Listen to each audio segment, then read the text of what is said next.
Bleacher Report just ranked each and every NBA team based off of the trade assets that they have. And the Orlando Magic come in at number 11. Today we're going to talk about the trade assets that gave the Orlando Magic the number 11 spot and who is in front and behind the Orlando Magic. But before we get into this list and whether or not they should be at number 11, make sure that you guys are subscribed to the channel.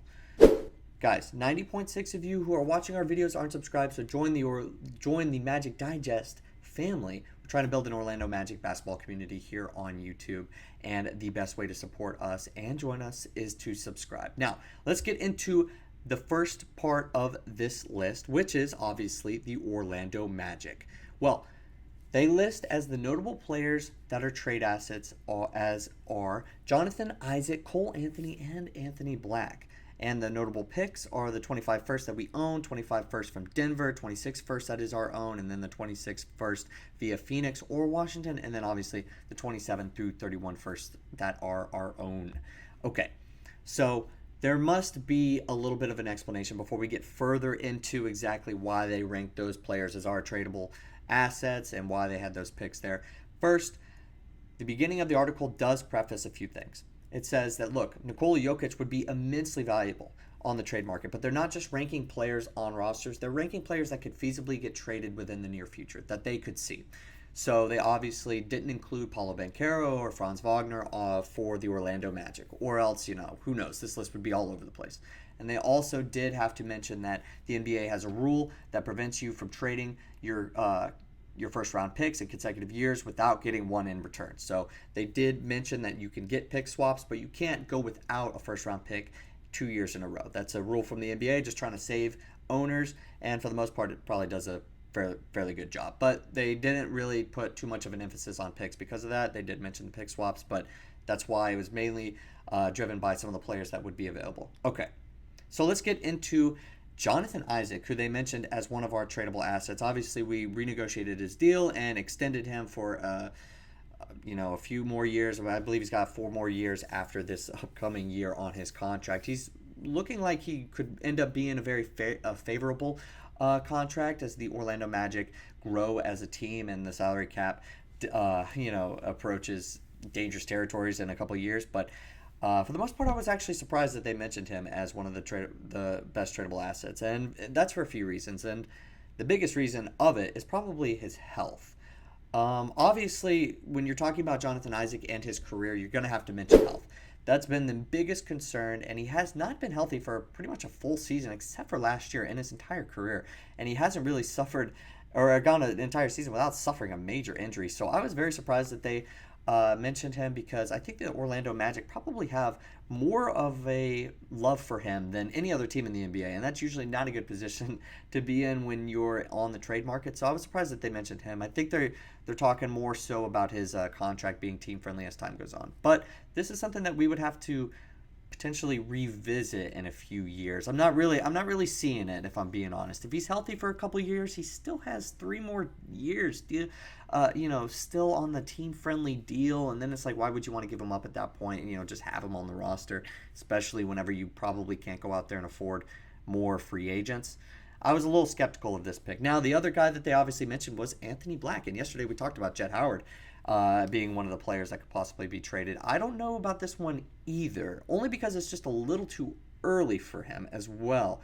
Anthony Black could potentially have some value on the trade market. They mentioned his combination of size and playmaking could be intriguing to some other teams, but unfortunately he hasn't really shown that in the NBA. So I don't know what some teams might be looking at as far as Anthony Black is concerned. I think this might be another case of, hey, the Orlando Magic might like him a lot more, and we've harped on it now the last few times that we've gone over these mock drafts. The biggest question mark around the team is probably that point guard position, making sure you have that facilitator. And technically, Anthony Black, that is his play style. That is what he could be for the Orlando Magic down the line if it's not Jalen Suggs. He fits that mold more than a player we're about to talk about. But as far as the guard position is concerned, with Markelle Fultz leaving and Anthony Black having a pretty decent summer league, inconsistent, but he's going to get more opportunities this upcoming year.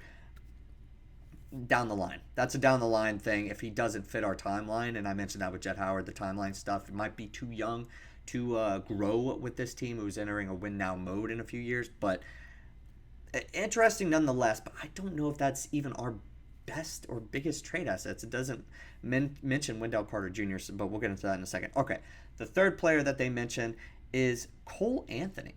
Now, Cole Anthony, I mentioned this yesterday that I definitely think that he could end up getting traded, and I think it's a potential trade asset to send to a team that's contending, a team that wants to win now. He's their top scorer off the bench, and he certainly got value in that regard. I don't really think that the Orlando Magic want to part ways with him. I heard what everybody was saying yesterday. Who would you rather trade, Wendell Carter Jr. or Cole Anthony? Maybe you don't want to trade any of them, and I certainly hear that. But I think Cole Anthony is probably on the short list of players that a lot of Magic fans don't really want to see go yet. He's such a glue guy for the Orlando Magic, and I'm hearing everything that you guys are saying. But look, sometimes certain players fit that trade market kind of mold. He's got a fairly friendly contract. He can show that he can score off the bench.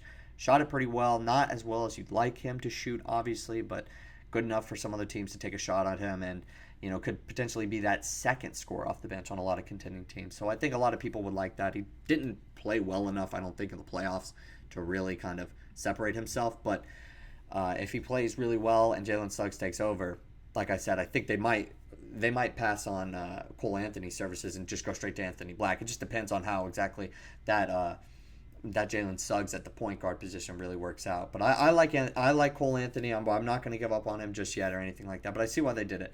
Now, maybe we could go into a little bit of talk about these first round picks. I don't know how valuable some of these are going to be in the future years, so that kind of made me question this a little bit. And obviously, now you can take another look at some of the rationale for why they were at number 11. That's pretty high, considering some of the other teams that could potentially trade away some of their stars, but in the coming years, because looks like a lot of this logic is further down the road. It's not an immediate thing, but when we're looking at the 25 first from Denver, I don't expect that to be any higher than 20 or any lower, than like 25.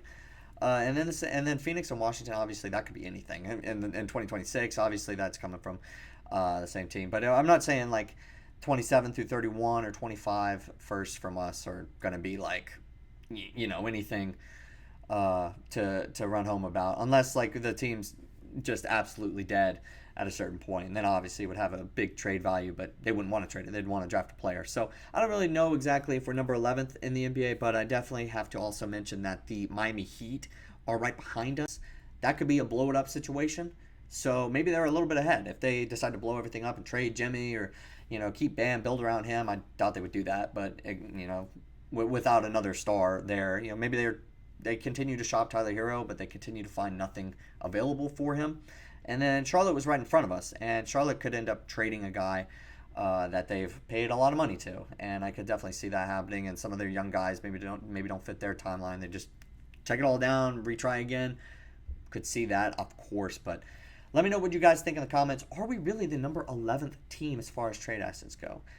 I'm a little skeptical just because I don't know if they got all of the guys right that are even on the trade market. Wendell Carter Jr., I think, is certainly probably the number one guy being shopped around right now as it currently is. But let me know what you guys think in the comments, and I'll see you guys next time with more Orlando Magic basketball news.